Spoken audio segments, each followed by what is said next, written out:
This is the Ford Theater. Hello, I'm Ed Sullivan. Usually I'm on Sunday nights with Toast of the Town.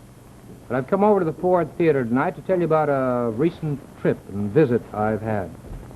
You know, as a newspaperman who puts on the Lincoln Mercury show and who owns a new Lincoln, I decided to find out for myself exactly how the Ford Motor Company builds a car. So I went out to the Dearborn, Michigan, to the Rouge plant. And I had a wonderful time. In fact, there's a two-page story in Life this week on it. Now, this is the Mercury Final Assembly Line. It's really a precision line devoted to the building of quality cars. You know, it's a fascinating revelation to see the amount of care that hundreds of men put into building each separate car to meet the Ford high-quality standards. But I think my greatest thrill came just about at this time on the trip out there at the Rouge plant, because they told me that paper I'd presented to them entitled me to drive that car off the line and take it out to the test track. So naturally I hopped right in and shoved off. I was met out at the Ford test track by the chief test driver, Al Esper, and some of his men.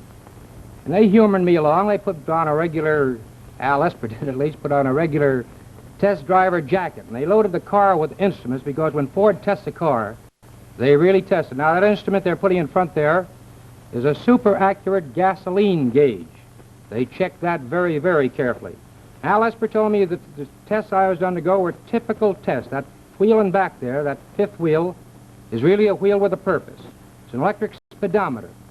All Ford products are measured against that speedometer. Now, here I'm out on the track where cars cover hundreds of thousands of miles a month in these tests. Now, here's the steering effort turns. This is, of course, to test out your steering apparatus.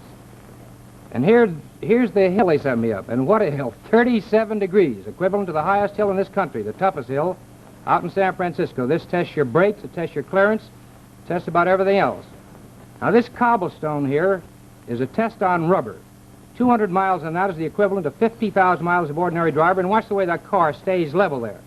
The wheel bounces, the car stays there. Now, here I thought I was going to wreck the car, and that's what they wanted me to do.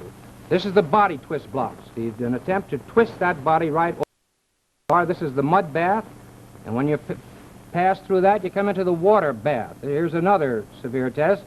And I thought by that time I was through. I was willing to call it quits, but then they took me into this all-weather room. In there, they can simulate any weather condition from 40 degrees below to 175 degrees above. This was the under zero section.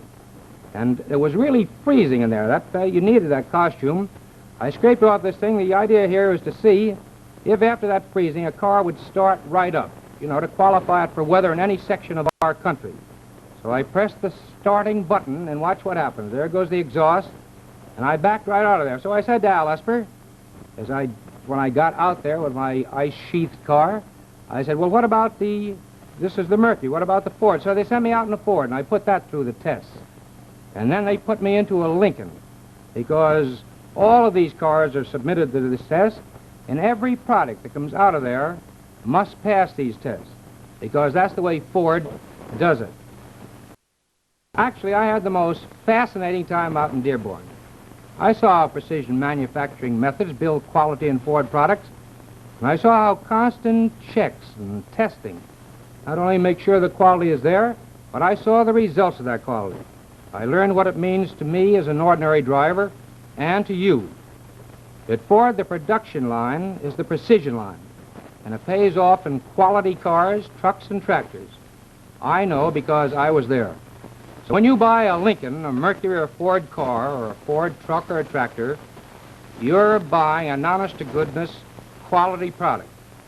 And remember, the whole story is in Life this week.